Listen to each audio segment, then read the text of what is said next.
오늘 하나님의 말씀은 사도행전 1장 8절에 있는 말씀 한 절만 보시겠습니다. 사도행전 1장 8절 말씀, 잘 아는 말씀인데요. 올해 네 번째 암송 구절입니다. 저희가 매주마다 성경을 암송하고 있는데 잘 하고 계시는지 모르겠습니다. 사도행전 1장 8절 같이 한번 읽겠습니다.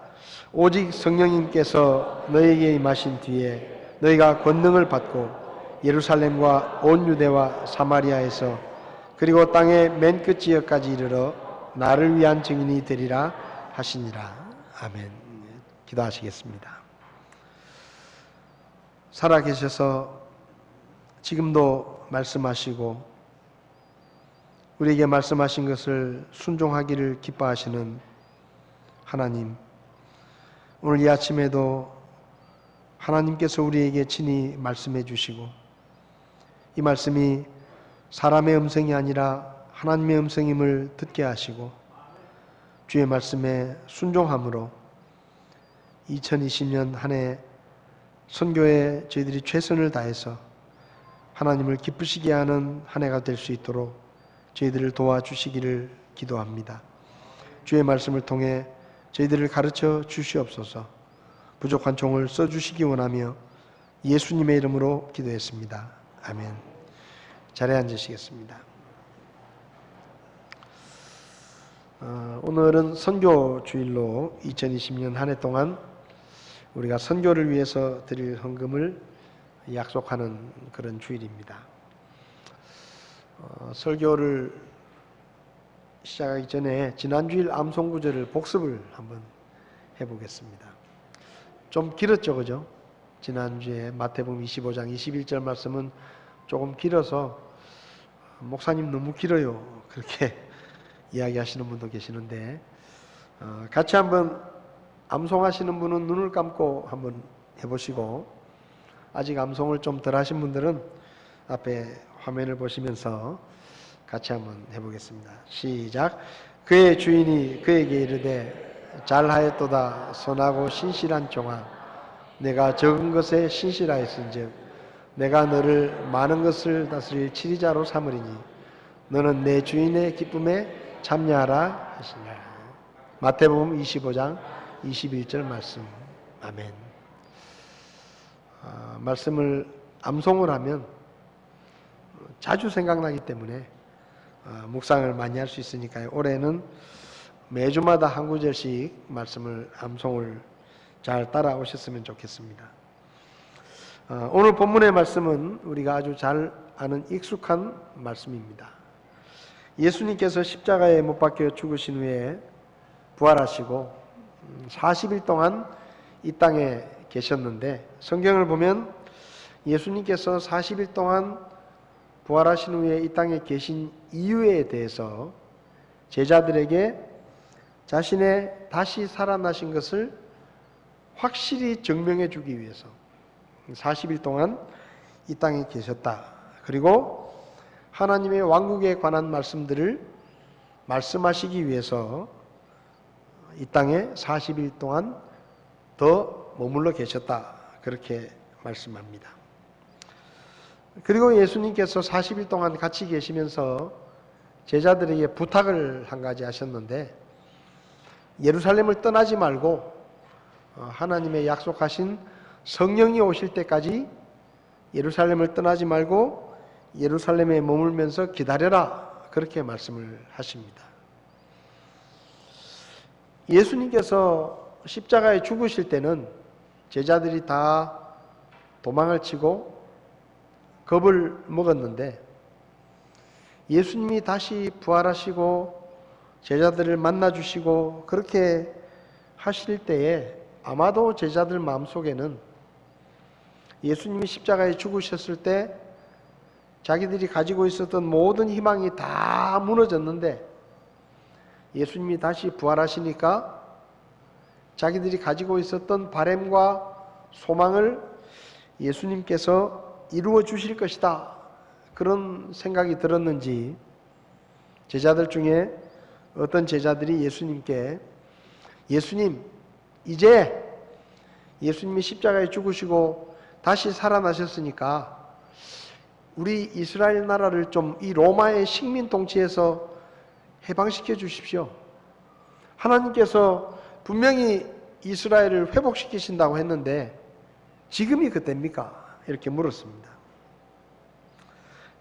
그러니까 예수님께서, 아마 제자들은 예수님이 그 죽음에서 기적적으로 부활을 하셨기 때문에 이제 이분이 드디어 우리 민족을 해방시키시고 이 로마의 압제에서 우리 민족을 독립시켜 줄 것이라는 그런 희망을 갖고 있었을 것입니다. 근데 예수님께서 제자들에게 그 때와 시기는 나는 모른다. 하나님께 달려있다. 그리고 그것은 하나님께 속한 것이기 때문에 너희들은 거기에 대해서 신경을 쓰지 마라. 그렇게 말씀하시고 하신 말씀이 오늘 본문의 말씀입니다. 오직 성령님께서 너에게 임하신 뒤에 너희가 권능을 받고 예루살렘과 온 유대와 사마리아와 땅의 맨 끝지역까지 이르러 나를 위한 증인이 되리라. 이 말씀을 예수님이 하셨어요. 그리고 성경을 보면 이 말씀을 하신 다음에 예수님이 하늘로 올라가 버리십니다. 그러니까 제자들은 부활하신 예수님이 자기 나라를 독립시켜 줄 것을 기대했는데 예수님은 거기에 대해서는 아무 말씀도 없으시고 그냥 마지막으로 제자들에게 성령이 오실 때까지 예루살렘에서 기다려라. 그리고 성령이 오시면 너희가 권능을 받고 땅의 맨 끝지역까지 가서 내 증인이 될 것이다. 그렇게 말씀을 하시고 하늘로 올라가셨어요. 그러니까 성령이 너희에게 임하시고 너희가 권능을 받고 예루살렘과 온 유대와 사마리아와 땅의 맨 끝 지역까지 가서 내 증인이 되라고 하신 이 말씀은 예수님께서 이 땅에 계실 때에 마지막으로 하신 말씀입니다. 이 말씀은 선교에 또 전도에 관한 말씀인데 한마디로 말하면 선교는 예수님의 마지막 명령이다. 이렇게 이야기할 수 있습니다. 여러분, 우리가 전도하고 선교하라는 것이 예수님의 마지막 명령이다라는 것을 우리는 기억해야 합니다. 사람은 죽을 때 마지막으로 유언이라는 것을 남깁니다. 근데 유언을 그 사람이 어떤 말을 하고 죽는가를 보면 그 사람이 뭘 중요하게 생각하는지를 알 수가 있어요. 우리가 잘 아는 것처럼 이순신 장군은 전쟁을 하다가 죽게 되죠. 근데 죽을 때 이런 말을 남겼다고 합니다. 싸움이 급하니 내 죽음을 알리지 마라. 유명한 말이죠. 어떤 분들은 싸움이 급하니 내 죽음을 적에게 알리지 마라. 그렇게 유언했다고 이야기하는 분도 있는데 그건 가짜입니다. 적에게라는 말은 없어요. 누가 적에게 알리겠어요? 상식적으로 생각할 때. 그러니까 이 말은 내가 이 전쟁을 앞장서서 지휘하고 있는 지휘관이 죽었다는 얘기를 우리 병사들에게 알리지 마라. 그러면 사기가 떨어질 거니까 내 병사들에게 내 죽음을 알리지 마라. 그런 얘기겠죠. 얼마나 전쟁에서 승리하기를 원했으면 죽으면서 마지막으로 남긴 말이 내 아들에게 무슨 말을 전해달라 이런 말도 아니에요. 내 아내에게 뭐라고 전해달라는 말도 아니에요. 지금 싸움이 한창 중이니 내 죽음을 알리지 마라. 이 말 한마디에서 우리는 이 장군의 충성심을 볼 수가 있는 겁니다. 따라 바람둥이 남편과 헤어지는 것을 조건으로 내 전 재산을 너에게 상속한다. 남편과 헤어지지 않는다면 내 재산은 국고에 헌납될 것이다. 프랭크 스미스라는 사람이 자기 딸한테 마지막으로 남긴 유언입니다. 사위가 워낙 믿음지 못하니까 내 사위하고 네가 헤어지면 내가 재산을 물려주고 헤어지지 못한다고 하면 너는 한 푼도 없다. 오죽 사위가 장인에게 못 보였으면 그런 말을 마지막으로 남기고 죽겠어요. 알렉산더 대왕은 유언을 이렇게 했다고 합니다. 내가 죽거든 내 손이 무덤 밖으로 보이도록 해라. 천하를 손에 쥔 나도 죽을 땐 빈손이라는 것을 세상 사람들에게 알려주고 싶다. 꽤 멋있는 유언이죠, 그죠? 그 천하를 호령하던 황제가 죽으면서 다 빈손이다. 그래서 내 손이 보이도록 해라. 엘버트 오튼이라는 사람은 나는 아내에게 1파딩만 주겠다. 1파딩은 우리 돈으로 하면 10원 정도 됩니다. 10원. 유산을 10원만 물려준다는 거예요. 언젠가 내가 유리를 깨뜨렸을 때 나에게 썩어빠진 늙은 돼지라고 욕했기 때문이다. 그러니까 이 사람이 죽어가면서 마지막에 한 말이에요. 마지막에. 이 자기 부인에게 썩어빠진 늙은 돼지라는 욕을 먹은 게 평생 얼마나 사무쳤으면은 죽으면서 하는 말이 내 아내에게 10원만 줘라. 내가 유리창 하나 깼는데 그때 나한테 썩어빠진 늙은 돼지라고 욕을 했다. 그래서 나는 내 아내에게 유산을 물려주고 싶지 않다. 그러면서 10원만 물려줘라. 평생 한이 됐으니까 그럴 거 아닙니까? 한이 됐으니까. 찰스 디킨스라는 작가는 내 장례식은 저렴하고 수수하게 철저히 비공개로 치러라. 장례용 마차는 3대 이상은 절대 안 된다. 내 장례식에 참석한 사람은 스카프나 망토, 나비 넥타이 등 혐오스럽고 우스꽝스러운 차림을 해서는 안 된다. 그렇게 유언을 탁 남기고 죽었다고 합니다. 마지막 남기는 말을 보면 그 사람이 돈을 중요하게 여기는지 사람을 중요하게 여기는지 명예를 중요하게 여기는지 아니면 그 사람이 뭔가를 중요하게 여기는 것을 마지막 유언을 할 때 들으면 알 수 있습니다. 예수님께서 이 땅을 떠나시기 전에 마지막으로 남기신 말씀이 성령이 오시면 너희가 권능을 받고 그리고 성령의 권능으로 땅 끝까지 가서 내 복음을 전해라 하는 게 그분의 마지막 말씀이었습니다. 그분의 복음이 전 세계에 전해지는 것을 간절히 원하신다는 것을 우리는 그 말씀을 통해서 알 수가 있습니다. 디모데전서 2장 4절을 보면 하나님은 모든 사람이 구원을 받고 진리를 아는 데 이르기를 원하신다. 그렇게 말씀합니다. 하나님의 소원이에요. 하나님은 한 사람도 지옥에 가기를 원치 않으시고 모든 사람이 구원받기를 원하신다. 그 모든 사람이 구원을 받으려고 하면 예수님이 말씀하신 것처럼 누군가가 모든 사람에게 가서 복음을 전해 줘야 됩니다. 그게 뭡니까? 그게 전도고 선교입니다. 모든 사람이 구원을 받고 모든 사람이 복음을 들으려고 하면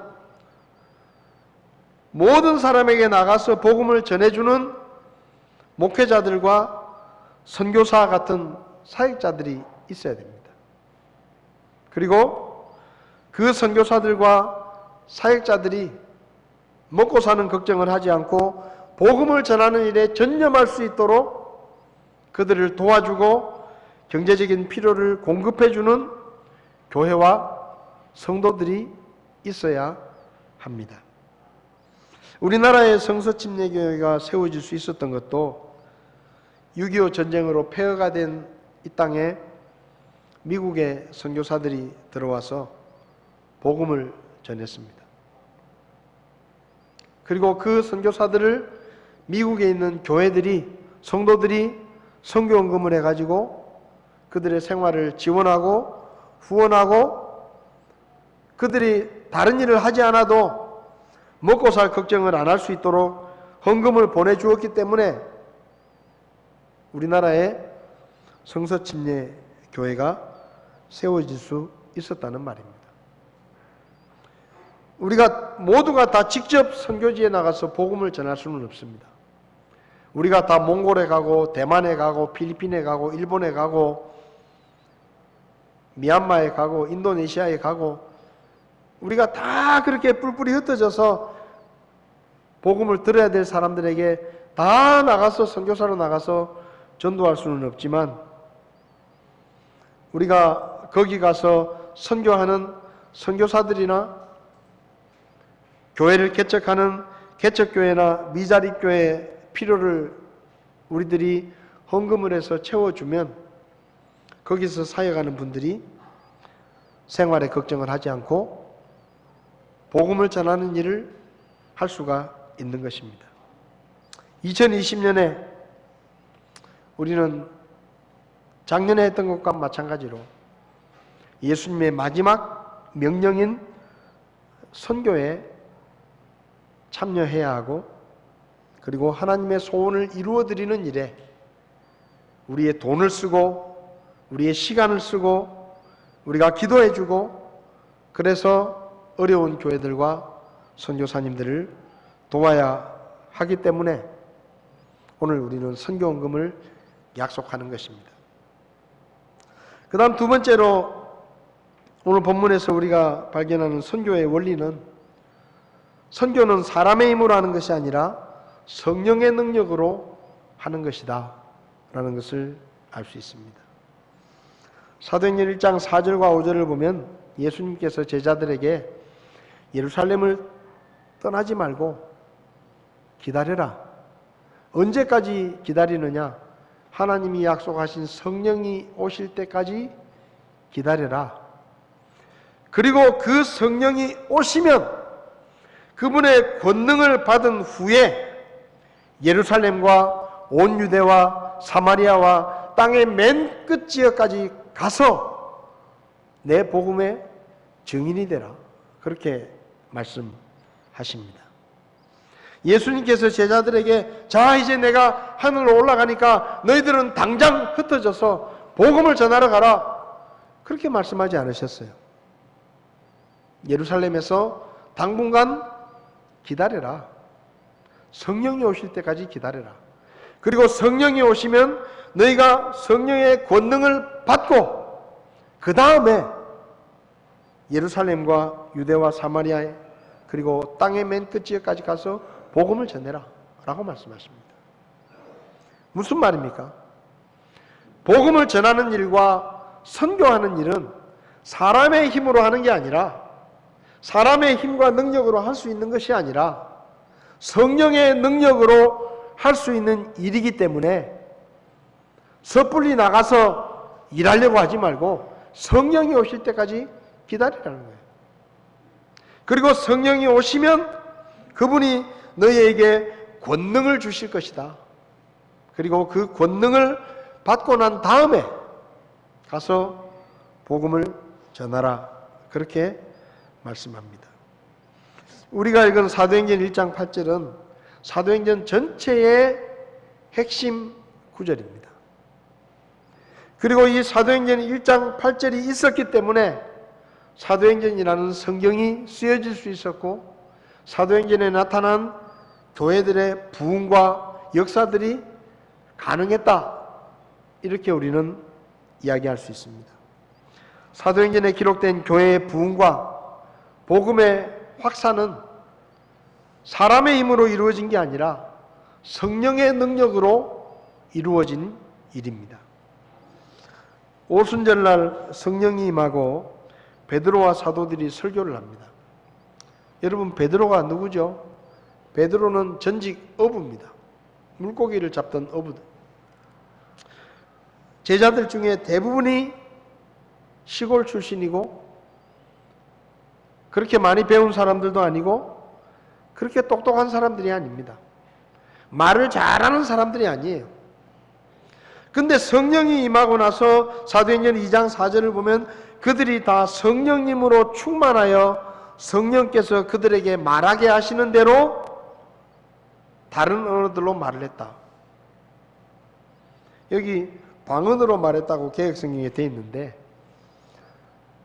방언은 사람이 알아듣지 못하는 소리가 아니고, 방언은, 성경에 나오는 방언은 외국어입니다. 외국어. 쉽게 말하면 이런 거예요. 나는 러시아 말을 잘 못하는데 내가 설교를 하는데 러시아 사람들이 러시아 말로 알아듣는 거예요. 그게 성경이 말하는 방언, 다른 언어입니다. 그러니까 사도들이 성령이 충만해가지고 성령이 설교를 하게 하시니까 설교를 하는데 다 거기 모인 수많은 언어들에 속한 말들로 설교를 하는 거예요. 그 사람이 그렇게 할 수 있느냐? 못합니다. 성령이 하시는 거예요. 그러니까 그렇게 설교를 하니까 사도행전 2장 37절에 보면 사람들이 그 설교를 듣고 양심의 찔림을 받아서 우리가 어떻게 했으면 되겠느냐라고 말을 합니다.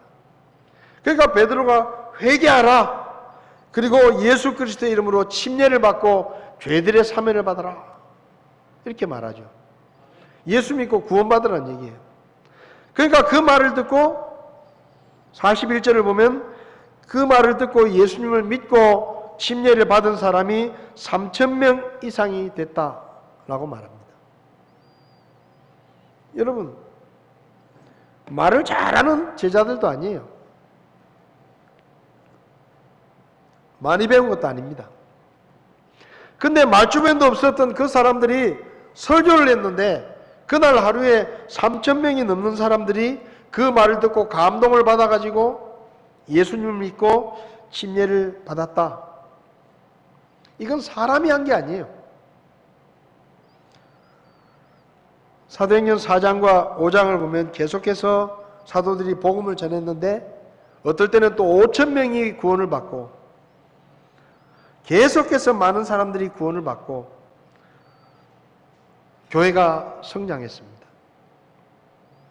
그런데 성경을 말하면 사도행전 4장 8절에 그때 베드로가 성령님으로 충만하여 그들에게 이르되, 그러니까 베드로가 설교를 하면 이거 그냥 사람 베드로가 말을 하는 게 아니라 성령께서 베드로를 통해서 말씀을 하시는 거예요.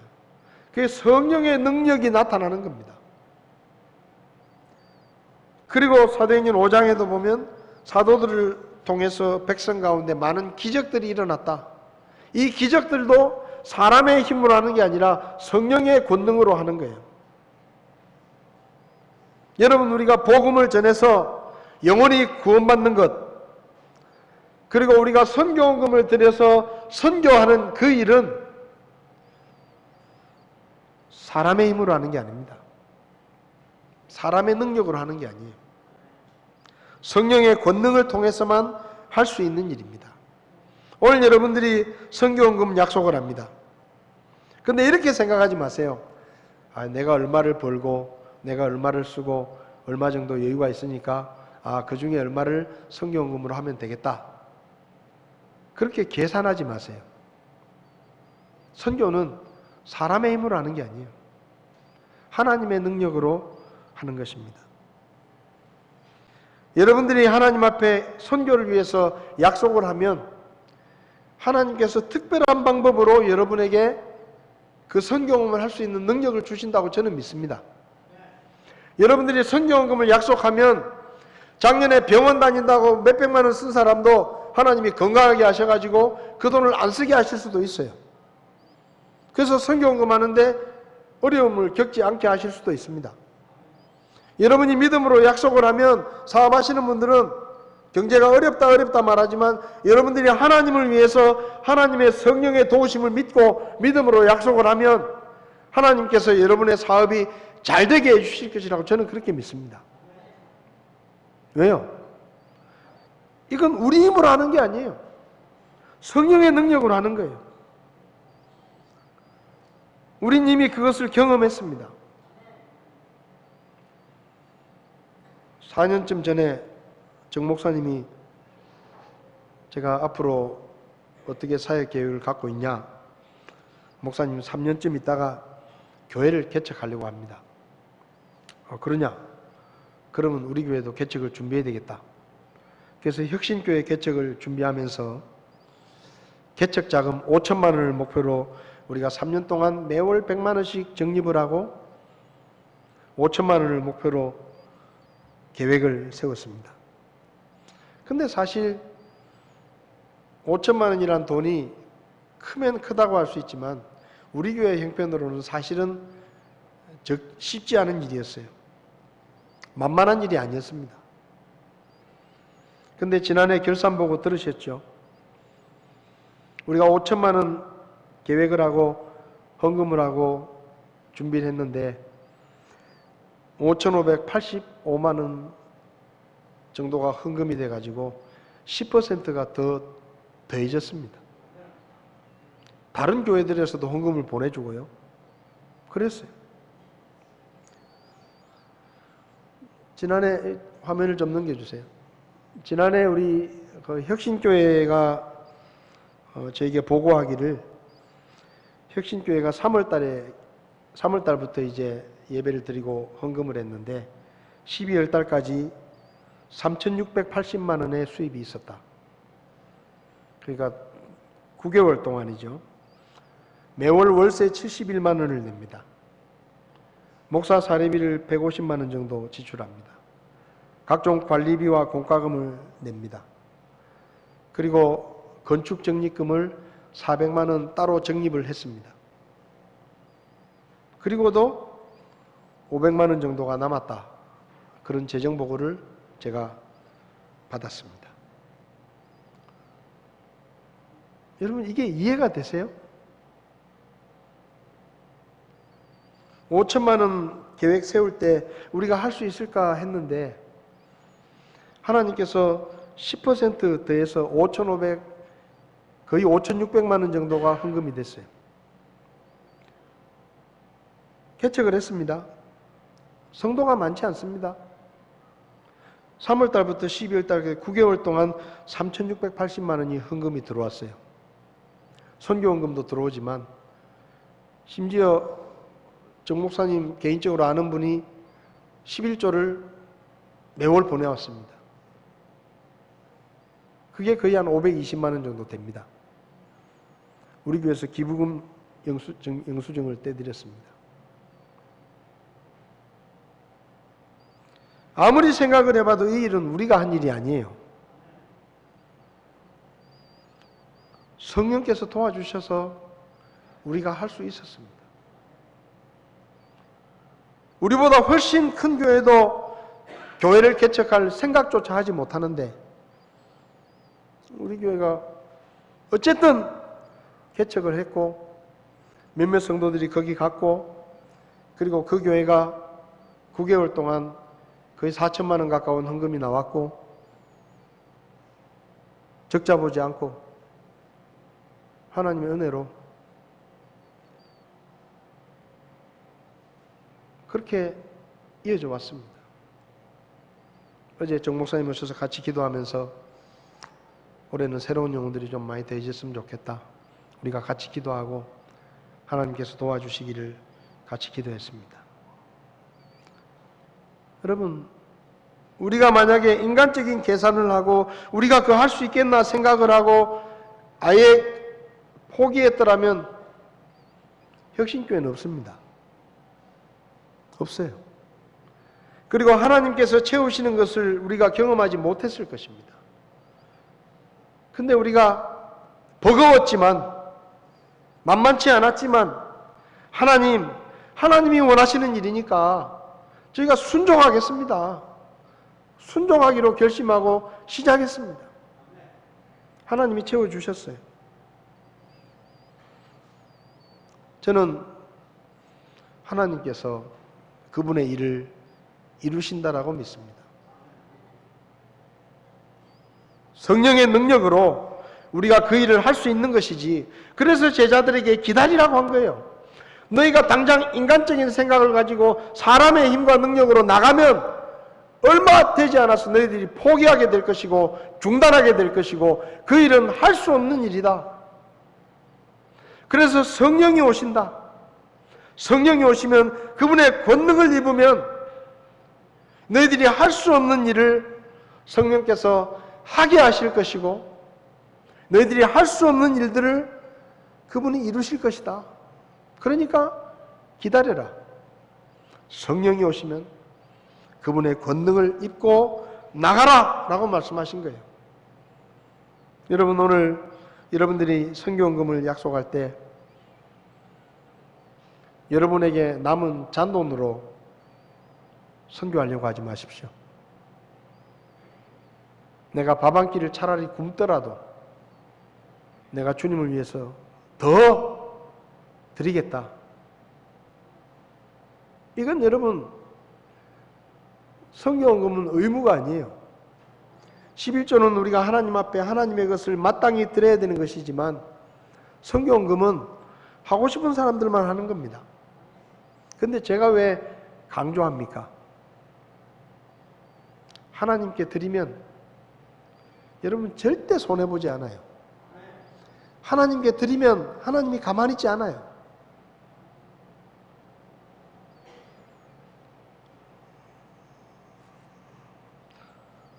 저희 아버님이 돌아가셨을 때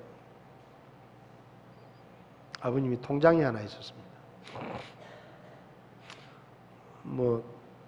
자식들이 가끔 용돈을 드리기도 하고 보내드리기도 하잖아요. 근데 그분이 그걸 다 쓰신 게 아니고 조금씩 모아가지고 어쨌든 통장을 남겨두셨더라고요. 여러분, 자식들이 부모님께 용돈을 드리면 솔직하게 얘기를 하면요, 자식들이 부모님에게 용돈을 드리면 부모님은 그보다 더 많이 줍니다. 더 많이 베풀어요.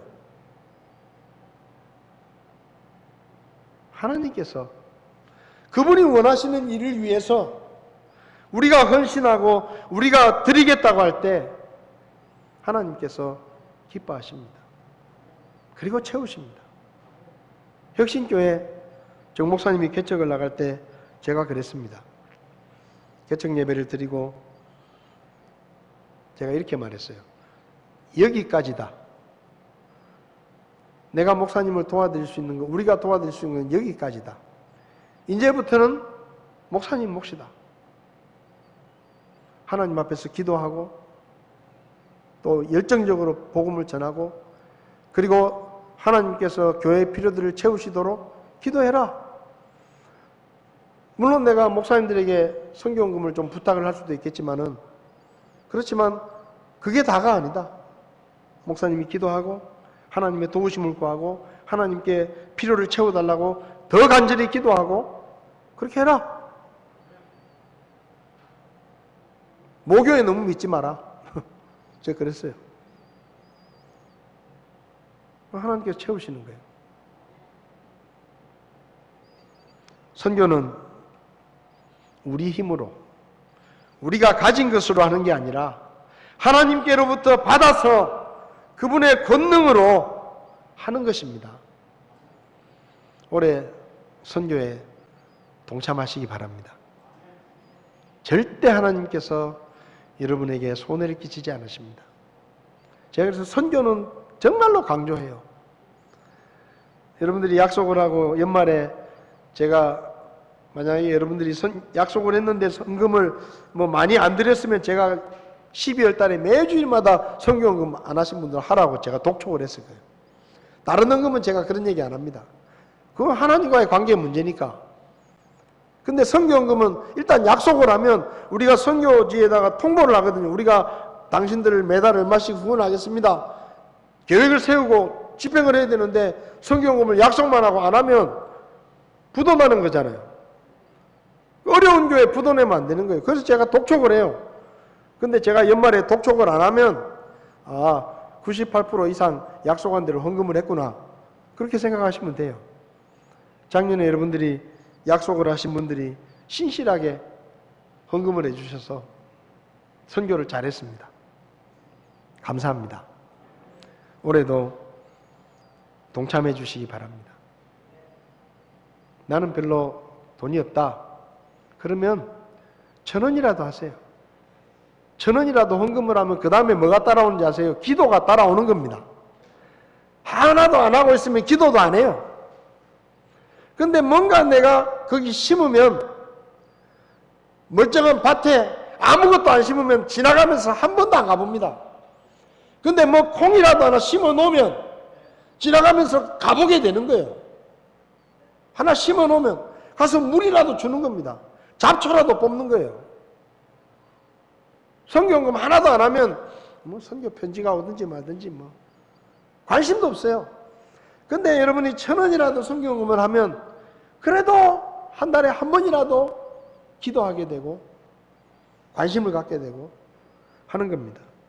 오늘 주보에 작년에 우리가 선교했던 선교지들 명단이 쭉 적혀 있습니다. 거기 목사님들 휴대폰 번호를 제가 다 넣어놨습니다. 한 해를 시작합니다. 여러분들이요, 이분들에게 목사님, 제가 올해도 기도하고 목사님을 위해서 기도하며 교회를 위해 기도하며 제가 선교헌금으로 후원하겠습니다. 그렇게 문자 한 통만 여러분들이 보내주셔도요, 이분들이 얼마나 힘이 나는지 모릅니다. 제가 전화번호를 다 적어 놓은 것은 이건 개인정보니까 밖으로 나가면 안 되지만 여러분들이 선교하는 교회에 관심을 가지고 목사님들에게 문자라도 한 통 보내주십시오. 목사님 지난 한 해 고생하셨습니다. 올해도 제가 꼭 기도하고 제가 헌금으로 후원하겠습니다. 목사님 힘내십시오. 어렵지만 제가 함께 하겠습니다. 여러분들이 문자라도 한 통 보내주시면 이분들이 얼마나 힘이 나겠어요. 선교는 말로 하는 게 아닙니다. 돈으로 하는 게 아니에요. 마음으로 하는 것이고 함께 하는 거예요. 그래서 우리 교회는 선교하는 목사님들을 초청을 하기도 하고 직접 가서 보기도 하고 그렇게 합니다. 왜요? 선교는 머리로 하는 게 아니에요. 가서 보고 또 그분들이 와서 말씀을 전하면서 간증을 듣고 그 교회가 뭐가 필요한지 어떤 기도가 필요한지 형편이 어떤지 우리가 알고 함께 하는 거예요. 함께. 이번 주간에 여러분들이 문자라도 한 통 보내주시면 아마 그 목사님들이 더 격려를 받고 더 힘을 내서 올해도 열심히 사역을 할 것이라고 그렇게 생각이 됩니다. 그게 선교예요. 그게 선교예요. 마지막으로 본문이 주는 선교에 대한 원리는 주님이 다시 오실 때까지 우리는 계속해서 선교를 해야 된다는 겁니다. 예수님께서 마지막 말씀을 마치시고 하늘로 올라가셨습니다. 제자들이 어떤 제자들은 마음에 이상했을 거예요. 예수님이 우리나라를 좀 독립시켜 줄 거라고 생각을 하고 기대를 했는데 그 얘기는 한마디도 안 하시고 그리고 예수님이 계속 우리와 함께 계실 거라고 생각했는데 마지막으로 복음을 전하라는 얘기를 하시고는 하늘로 올라가 버리시는 거예요. 황당했을 겁니다. 제자들. 어떤 제자들은. 그래서 멍하니 그냥 넋을 놓고 예수님이 하늘로 올라가는 걸 바라보는 거예요. 그러니까 그냥 올라가시는데 구름 위로 올라가셔가지고 보이지도 않아요. 그때 천사들이 나타나서 이렇게 말합니다. 너희 갈릴리 사람들아, 너희가 어찌하여 서서 하늘을 바라보느냐? 너희를 떠나 하늘로 들려 올라가신 이 동일한 예수님께서는 너희가 그분께서 하늘로 들어가심을 본 그대로 오실 것이다. 저분은 다시 오신다. 어떻게 다시 오신다고요? 너희가 본 그대로. 오늘날 내가 재림 예수다 라고 주장하는 이단들이, 교주들이 많습니다. 그거 다 가짜예요. 예수님이 재림하실 때 어떻게 오신다고요? 예수님이 공중으로 올라가신 것처럼 모든 사람이 다 볼 수 있도록 그렇게 다시 오신다 그랬어요. 근데 저 충청도 산골에서 태어난 애가 무슨 재림 예수예요? 난 몰라요. 본 적 없어. 본 적 없어요. 예수님께서 올라가신 그대로 다시 오신다고 말씀하셨는데 다 볼 수 있게 모든 사람이 알도록 다시 오신다고 했는데 저 충청도 산골에서 아무도 모르게 태어난 그 사람이 무슨 재림 예수예요. 가짜입니다. 왜 이 말씀을 천사들을 통해서 우리에게 주셨을까요? 마지막으로 복음을 전하고 선교하라는 말씀을 하신 다음에 예수님이 하늘로 올라가시는데 그냥 조용히 올라가시면 되지. 왜 천사들을 통해서 저 예수님이 다시 오실 것이다라고 말씀하십니까? 그때까지 예루살렘과 온 유대와 사마리아와 땅 끝까지 가서 복음을 전하고 선교하는 이 일은 계속 돼야 된다는 거예요. 제자들이 너희들만 하다가 죽으면 끝나는 게 아니라 주님이 다시 오실 때까지 계속 돼야 된다 라고 말씀하신 겁니다. 예수님이 하늘로 올라가신 후에 2000년이 지났습니다. 지금 전 세계에 77억 5,790만여 명이 삽니다. 우리나라는 세계적으로 28번째로 많은 5,126만 명 정도가 지금 살고 있습니다. 계속 줄어서 문제예요. 이제 우리나라 인구가 많이 줄어요. 결혼하신 분들은 애 하나씩 더 낳으실 생각을 하고, 결혼을 아직 안 하신 분들은 적어도 애 둘, 셋은 낳겠다 결심을 하고 결혼을 하십시오. 안 그러면 이게 골치 아파요. 우리나라도 문제지만 교회도 문제고 세계 선교도 문제예요. 이슬람은 애들 많이 낳아가지고 인구가 점점 늘어납니다. 2019년 12월을 기준으로 한국 교회는 세계 171개국에 28,039명의 선교사를 보내서 전 세계적으로 통계에 따라 조금씩 다르지만은 보통 두 번째, 세 번째 혹은 여섯 번째 이렇게 선교사를 많이 파송한 그런 나라의 상위층에 속합니다. 한국 교회를 비롯한 전 세계의 교회들이 열심히 선교하고 복음을 전하고 있지만 2018년 통계에 따르면 기독교 인구가 33%, 25억 7천만 명이라고 하는데 사실은 그 중에 절반은 가톨릭이에요. 가톨릭 신자들을 빼면 순수한 개신교, 우리가 말하는 교회 다니는 신자들은 9억 명 정도 됩니다. 10분의 1이 조금 넘어요. 근데 무슬림은 18억 2천만 명이에요. 힌두교가 10억 4천만 명, 불교가 5억 3천만 명, 종교가 없는 사람이 8억 4천 명.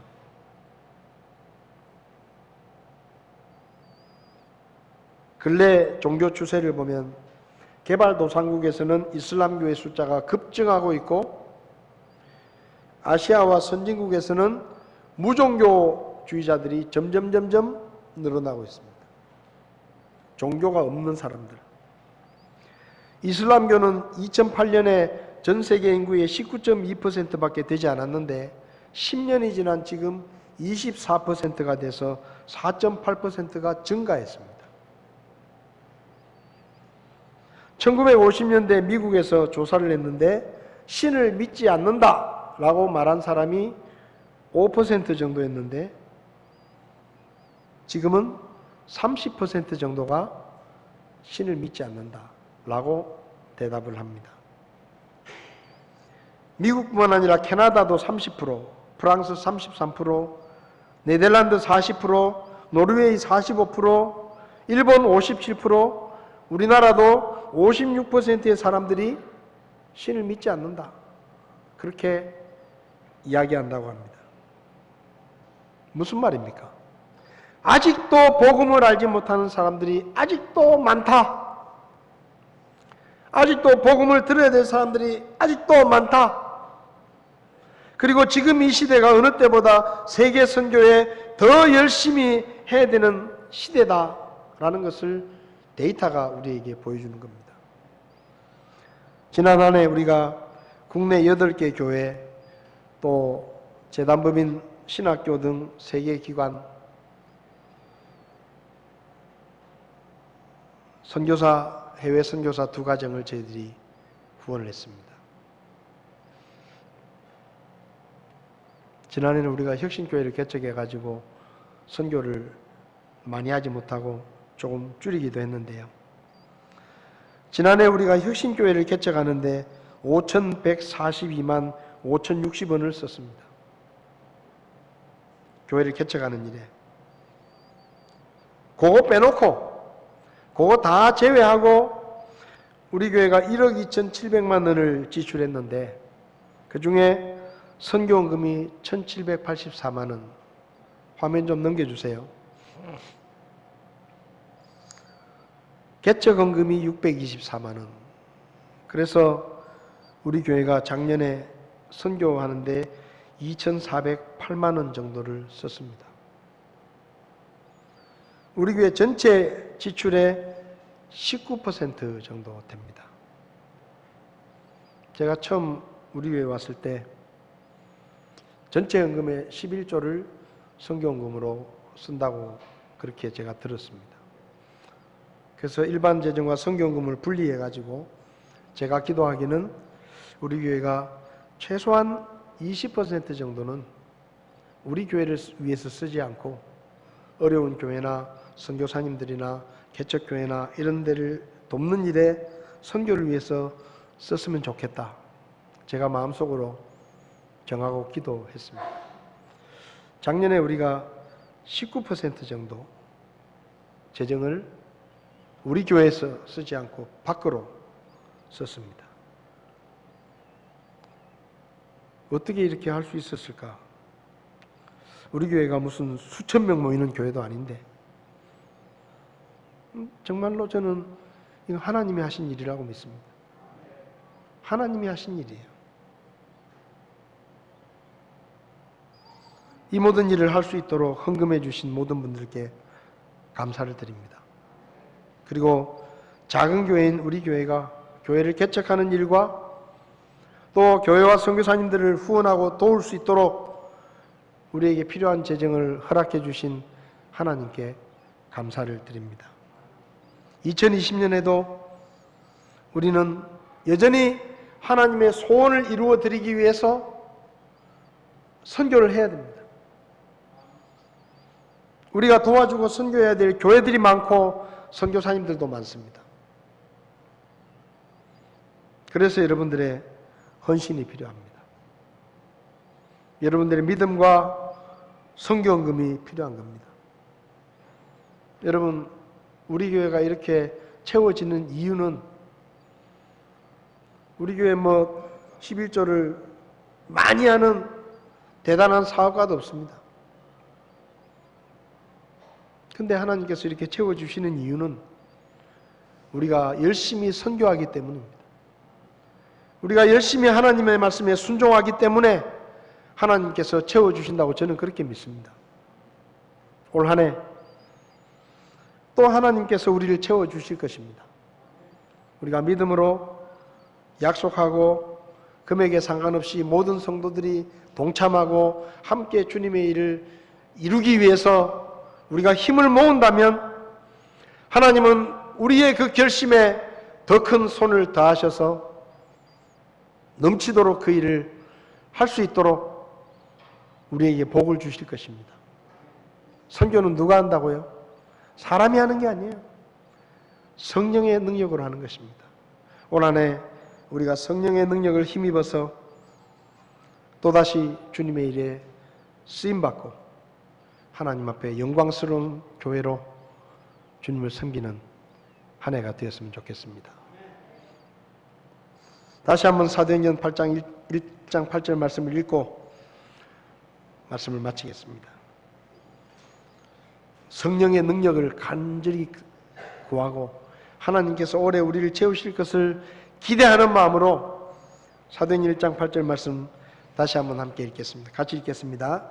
오직 성령님께서 너희에게 임하신 뒤에 너희가 권능을 받고 예루살렘과 온 유대와 사마리아에서 그리고 땅의 맨 끝 지역까지 이르러 나를 위한 증인이 되리라 하시니라. 아멘.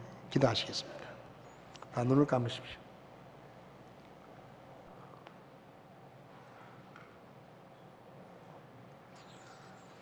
오늘 제가 따로 복음을 전하지는 않았습니다. 그런데 성경은 모든 사람은 죄인이고 하나님은 모든 사람이 구원받기를 원하셔서 하나님의 아들 예수님을 이 땅에 보내시고 그 예수님이 십자가에서 모든 사람의 죄를 대신해서 죽으심으로 우리의 모든 죄들이 용서되었고 누구든지 그 십자가에 죽으시고 부활하신 예수님을 구원자로 믿으면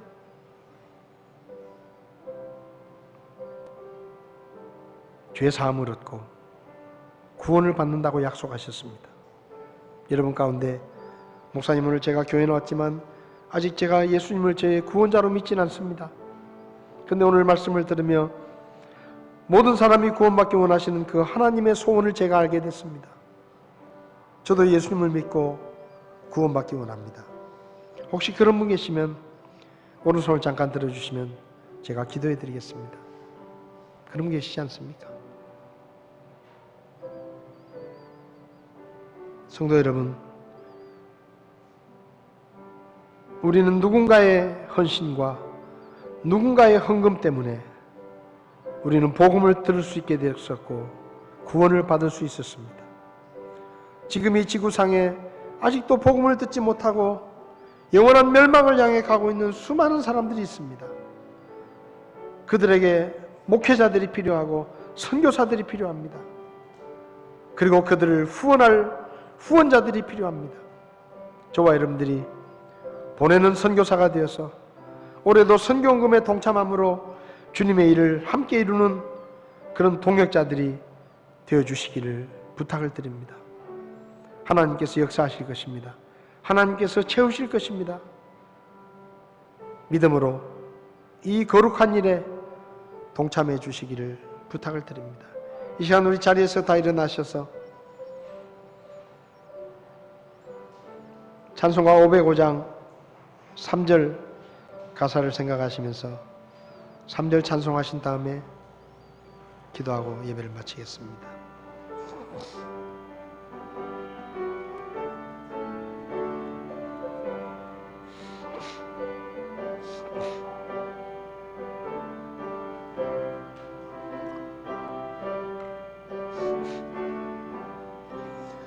온 세상 위하여 주의 임하니 주 예수 이름 힘입어 이 복음 전하자.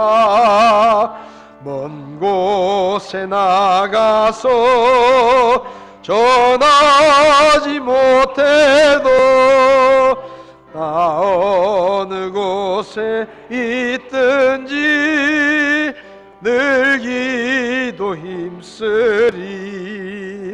전하고 기도해 매일 증인 되리라. 세상 모든 사람들 듣고 그 사랑 알도록. 기도하시겠습니다. 은혜로우신 주님, 우리를 죄악 가운데서 구원해 주시고 하나님의 소원을 깨닫게 하시고 하나님의 소원을 이루는 그 일에 우리를 동역자로 부르시고 우리에게 일을 맡겨주신 하나님의 은혜와 사랑을 감사합니다. 오 주님, 지난 한 해 하나님께서 저희들의 부족함과 연약함에도 불구하고 우리를 써주시고 우리 교회를 통해 새로운 교회를 개척하게 하시고 선교의 사명을 감당할 수 있도록 도와주신 것을 감사합니다. 올 한 해 하나님께서 도와주실 줄 믿고 저희가 믿음으로 또 선교원금을 약속합니다. 우리 모두가 동참할 수 있도록 우리의 마음을 감동시켜 주시고 사람의 힘이 아니라 성령의 도우심으로 우리가 올 한 해도 넉넉하게 주님의 선교를 감당할 수 있도록 도와주시옵소서. 사업하시는 분들 사업이 잘 되게 해주십시오. 직장에서 일하는 분들 그 회사가 잘 되게 해서 월급이 오를 수 있도록 도와주십시오.